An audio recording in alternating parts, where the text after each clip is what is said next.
Yeah. Good morning, Service Good Alliance morning. community. How you Howdy. doing, Jason?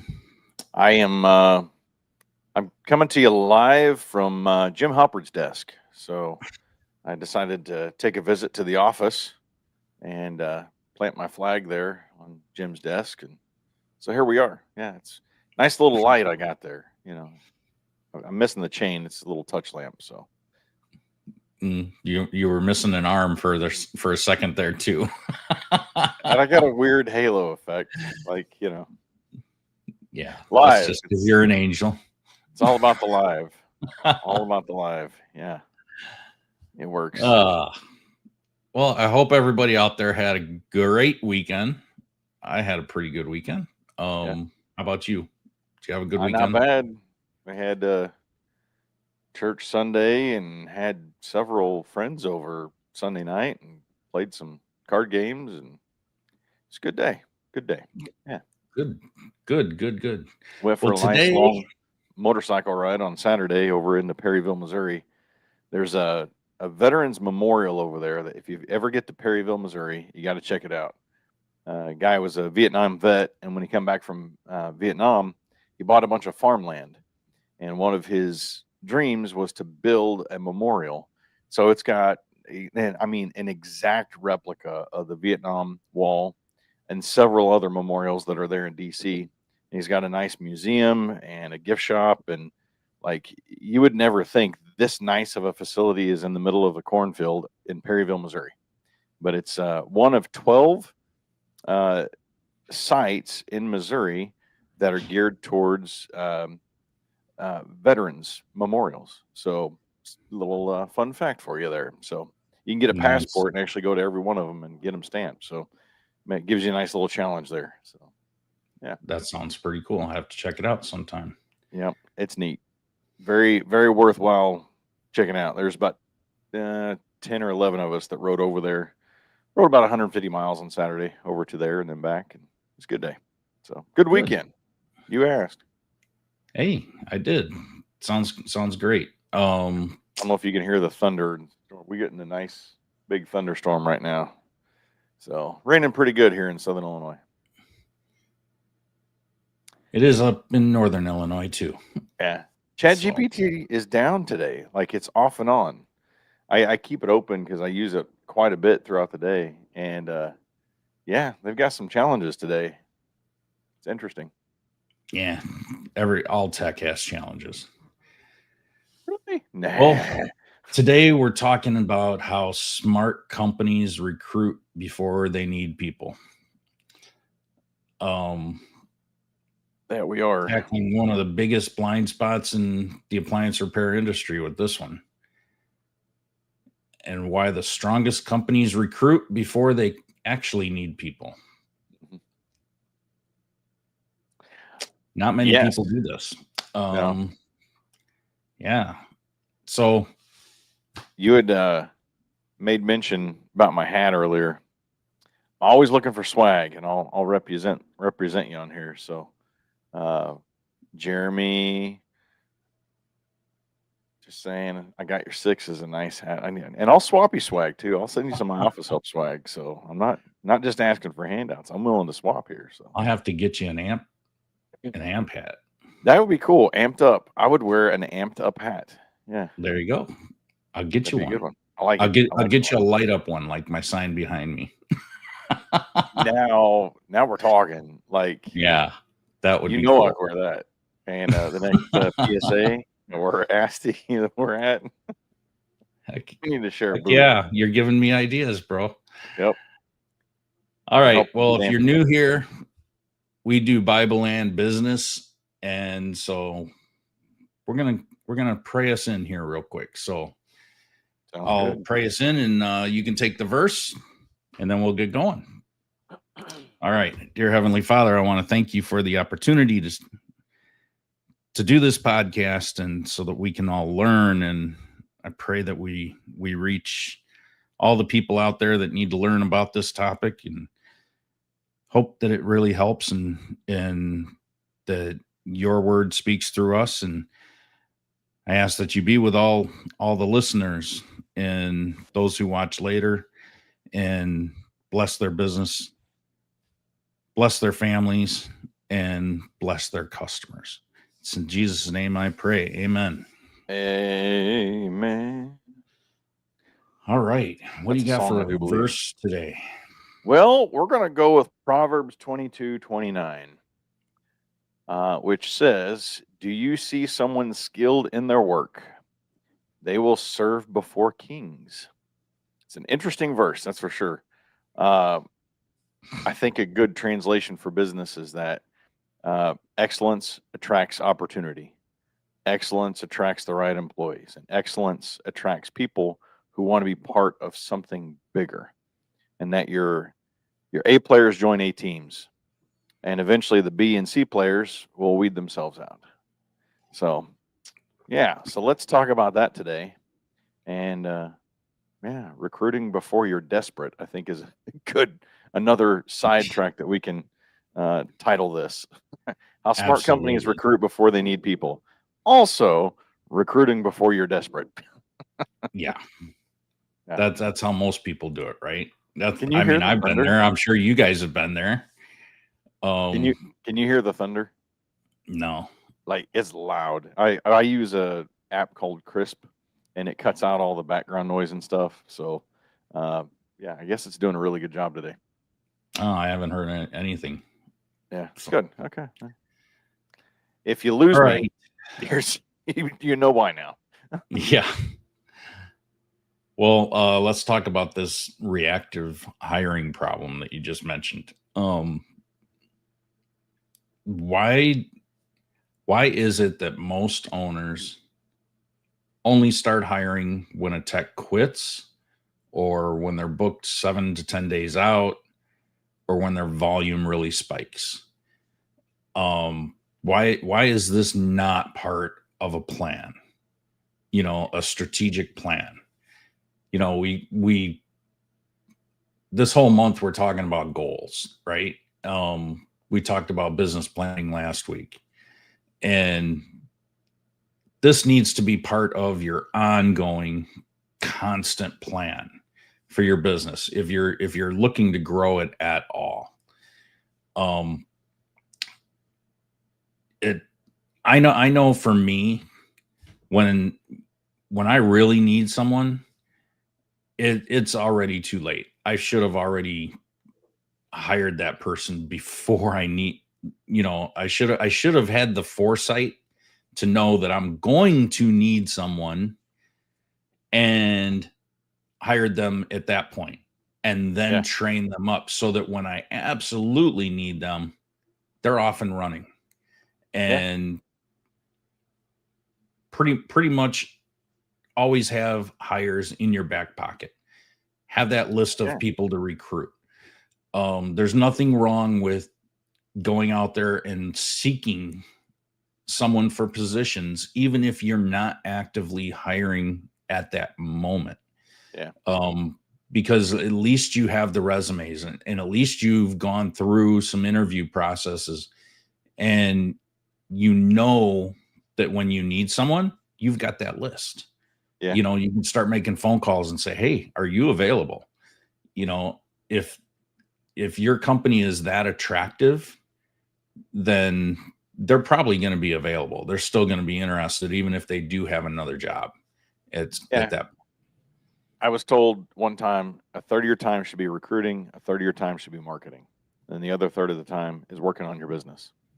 I think it's always working on your business, but a third of your time, so a third of your day, think about that. If you just split your day up into a third of your day should be working on recruiting. That's a lot of time when you think about it. That's a lot of time. So I don't know. You can smell a desperate hire from across the way, and I think so can your customers. I remember many times just getting into that, man, I've got a big rewire coming up, so I'll just hire somebody off the cuff, and not really knowing their skills, but I can manage them, I can watch them, I can train them a little bit, and it just did not work. It was a nightmare. Same thing goes in the office. We get calls ramped up, and we think, all right, I need to hire somebody in the office just to answer my phones, and so you hire your neighbor's 30-year-old daughter who just needs a job and has no experience. Oh, well, it's just answering the phones, right? Wrong. It's more than that. That's like one of your first impressions for customers. So, yeah, I mean, how many times have we watched? I'm guilty of this, that we've hired the wrong person because we're just drowning, right? And then we regret it 15 days later, 30 days later, the same day. Yeah. You know, a quick little plug for a book, and I know we've mentioned this before, but it's been a long time. Tommy Mello from A1 Garage Door, he wrote a book called Elevate. I highly recommend that you go and get this book. Elevate is all about the hiring process and the ongoing recruiting process. And it's an excellent book for home services. You know, basically written for home services. So I think it's a great resource, and I just wanted to quickly mention that. So I agree. Understanding your capacity and how that equates so that you can predict your next hire. That smart companies know their numbers, and there's so many people out there in the trades that are running businesses, but they don't truly know their numbers. But once you know your numbers, you can forecast 60 or 90 or even a year or 5 years ahead. We just talked about this a lot in our mastermind this past Saturday, and it was like a 2-hour long mastermind, one of our longest ones we've done all year. And it was all about the forecasting and how do you plan ahead? How do you set your goals, set your priorities, and then reverse engineer it down? And we went over all these different numbers, and we even had one example given where we actually plugged some numbers in and, you know, identified that you know, one of the people in there, the numbers that they had zero growth built into it. They wanted to grow, but they didn't realize what it would actually take to grow and how much their numbers needed to change. And, you know, the person that we were talking with, they know their numbers, they know them well, and they do a great job at that. And, you know, we asked some questions, boom, they pulled the numbers right up and, you know, had accurate numbers.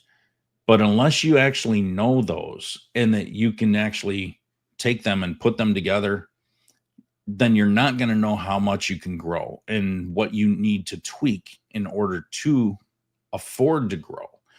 Yeah. You know, so, you know, whether it's a CSR or, you know, a tech, you know, any hire for your business, you need to build in your pricing to be able to afford those people and grow into that that next hire. Yeah. And when your team is constantly running at 80% plus capacity, you're already late on your next hire. So always be recruiting now.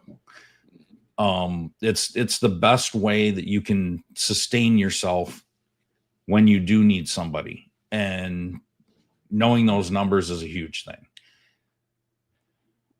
I concur. That gets us into our next point about always be recruiting. What about always being selective? Mm-hmm. How selective should we be? What's your thoughts on it? Well, I mean, you hire the best when you're not desperate, right? You hire whatever you can get when you're drowning. So it's not an event, it's a rhythm. We used to have hiring events where we would have a bunch of people come at the same time. And this was something that we had a business coach teach us. And I don't know, there was goods and bads about it, but the big thing is that I think smart companies will keep, we'll call it a bench. Your bench includes past candidates that you like, apprentices that are being developed, people applying even when no job is posted. That's a big one. You have people that are interested in your company, even if you don't have a job posted. What are you doing with those people? Don't toss them to the side. Don't throw them away. Yeah, I would love to have a conversation with you. It's always be recruiting, right? ABC, that's another one. ABC. There's always be closing. I don't like that one. Always be connecting is a word I like to use, and you'll hear me say quite often. But yeah, so always be connecting, but always be recruiting. A, B, it's R, not C. So I love that you said always be connecting, because yeah, I can tell you from my own experience, as well as a lot of other people that I've talked to, yeah, the best hires come within your network. yep, And you could post something on Facebook or IG or TikTok, whatever platforms you use. Go out and just ask people, who in my network knows a great candidate for this position?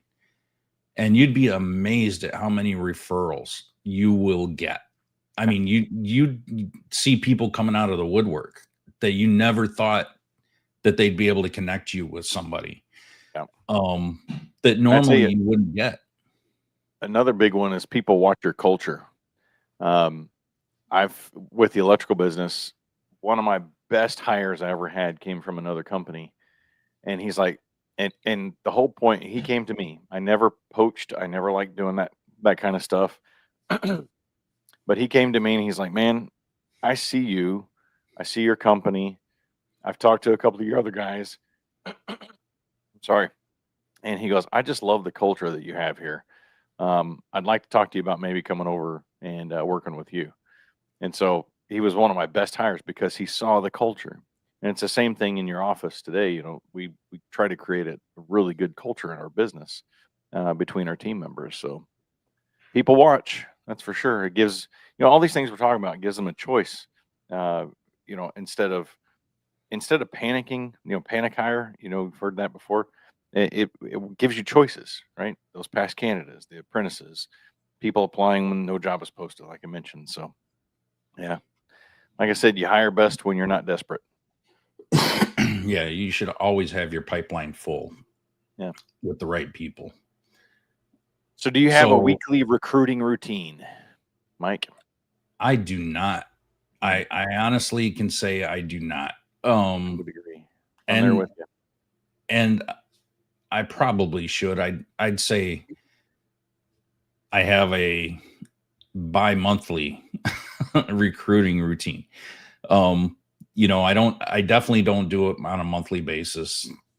It's probably, every 2 months, maybe 3 months. So I'm doing it multiple times a year, but I'm not waiting until I need somebody. I'm not waiting until I'm banging my head up against the wall, or I'm so stressed out, to where I'm just going to grab a warm body, because I've been in that situation before. It is a nightmare, and you hire all the wrong people, and it just adds more stress to your life. So, even within my current team, I'll ask them, hey, do you have anybody in your network? It's not just, I guess, your internet friends online. It's who in your current team knows somebody. There's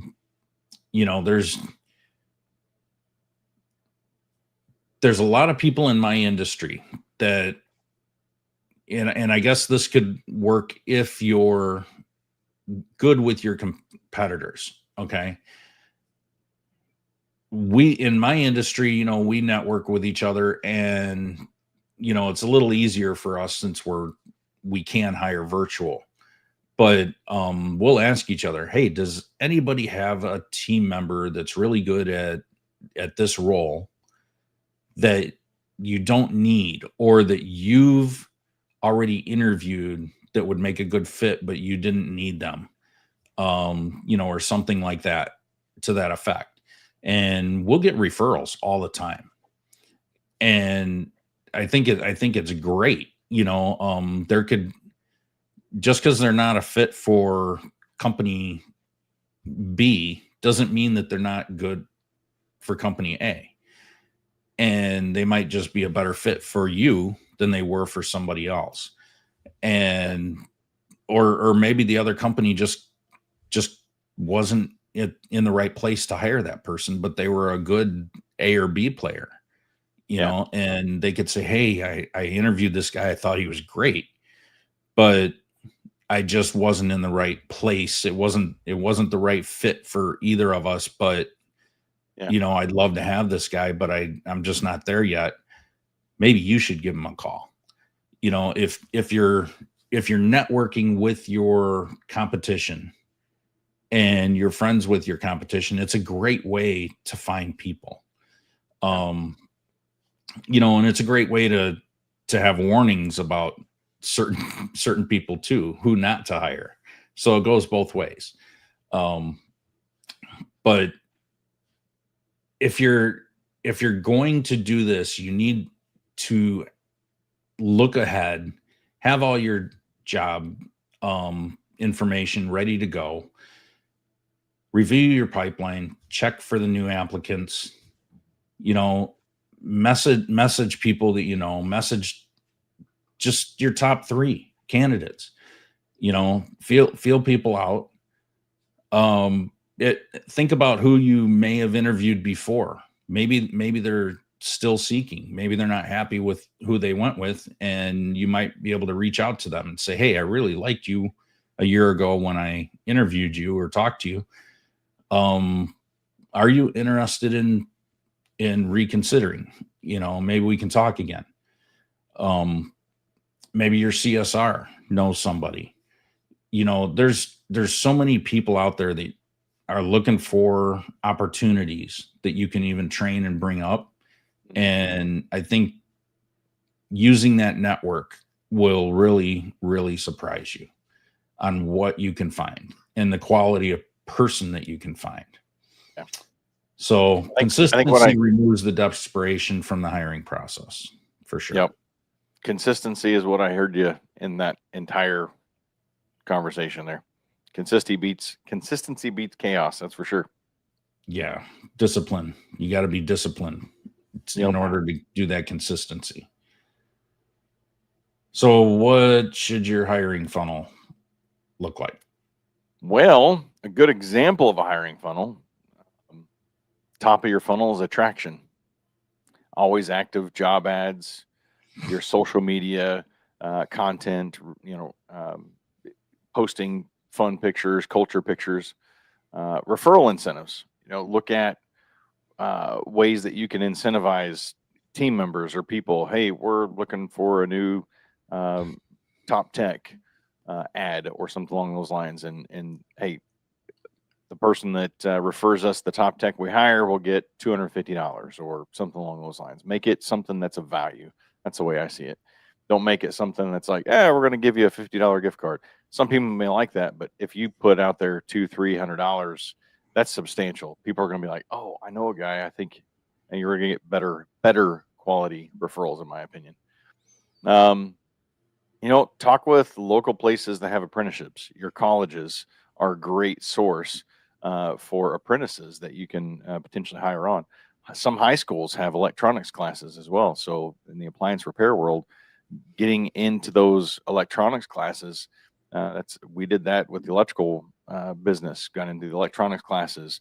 Got into John A. here had a buildings.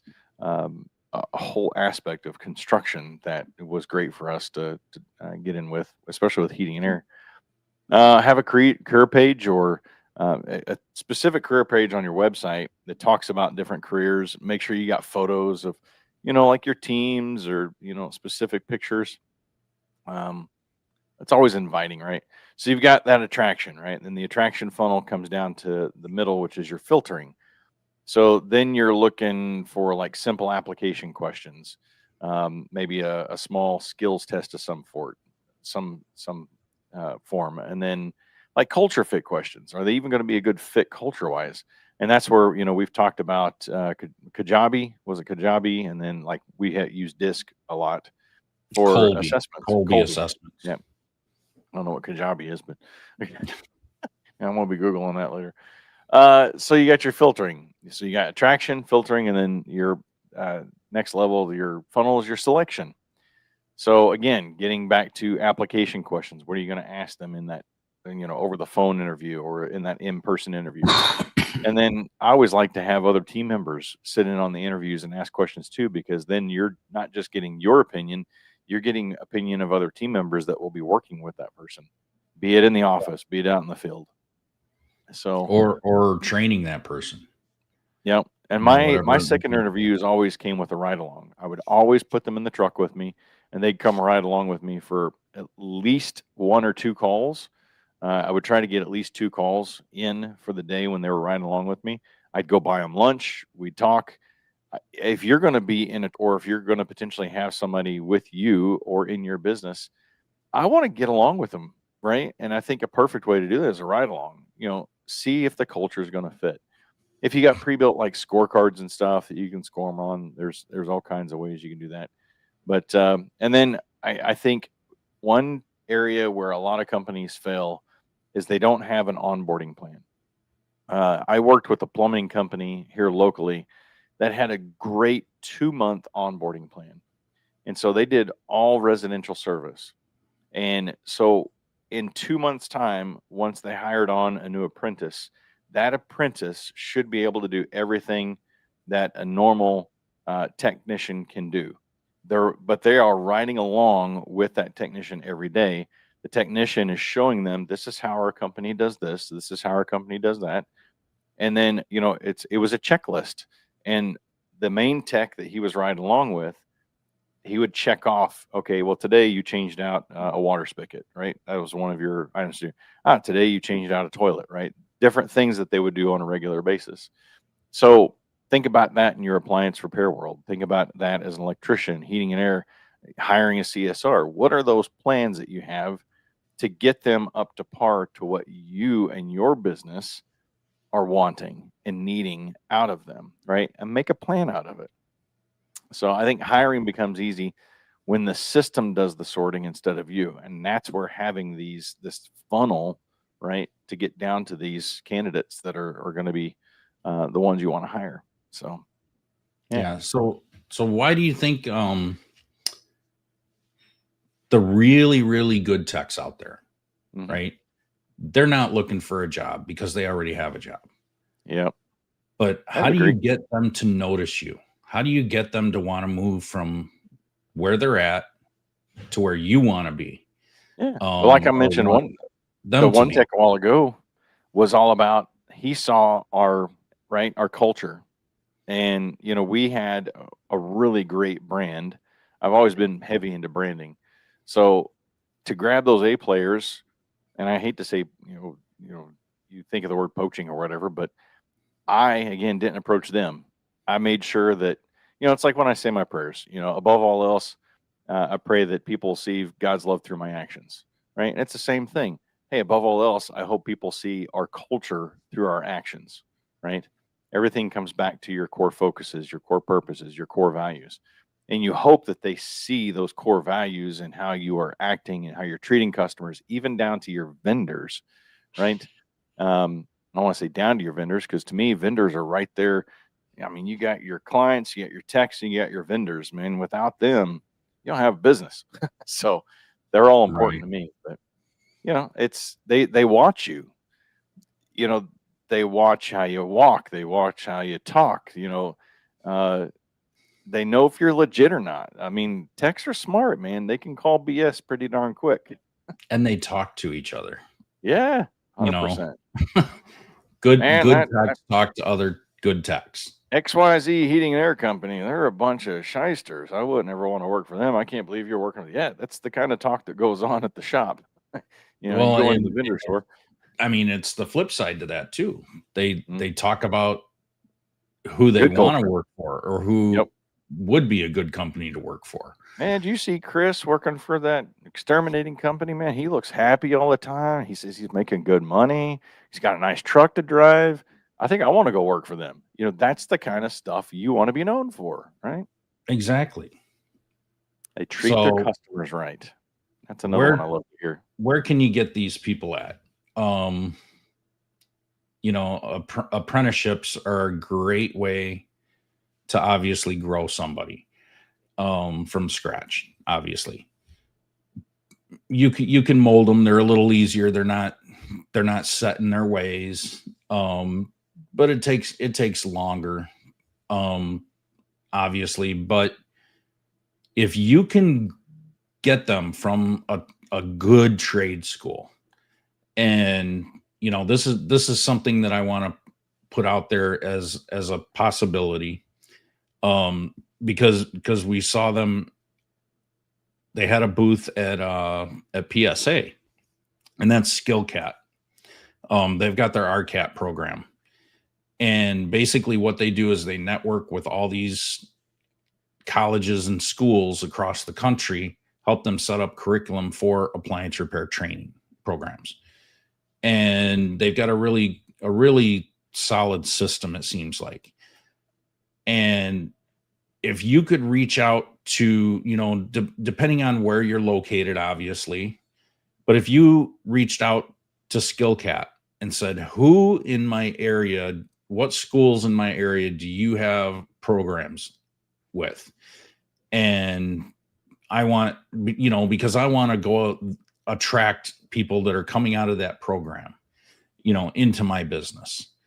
And that's one great way to recruit. Look at your local tech schools, if there's anything like that. You could work with a lot of different, local colleges, junior colleges, and things of those natures. It doesn't always have to be the actual, big name appliance repair training companies out there, that are scattered across the country, but that's how you can get more localized people. I don't remember talking to SkillCat. It's skillcatapp.com? Is that what I'm looking at? Yeah, they were where your booth was. They were kind of along the back wall, just to your left. Huh. So they weren't that far away from your booth. Yeah, this is pretty interesting. A lot of online classes as well. So yeah, very interesting. Yeah, all right, I might have to reach out to them. They seem like a pretty solid company. Yeah. I mean, they've got a lot of different courses: electricians, painters, plumbers, commercial driving, get your NATE certifications, EPA certifications, all kinds of stuff. So, interesting. Yeah, you might get some leads through, or some leads to other recruiting opportunities in your area. Oh yeah, just something to think about. Yep. Very cool. All right. Well, I think I know we're getting ready to wrap up here. So, tracking your metrics, running ads. If you won't run ads without metrics, why would you recruit without them? So, you got to be looking at your KPIs. KPIs for everything in business. So, KPIs goes for recruiting as well. Your cost per applicant, your cost per interview, your cost per hire, the 90-day quality of hire.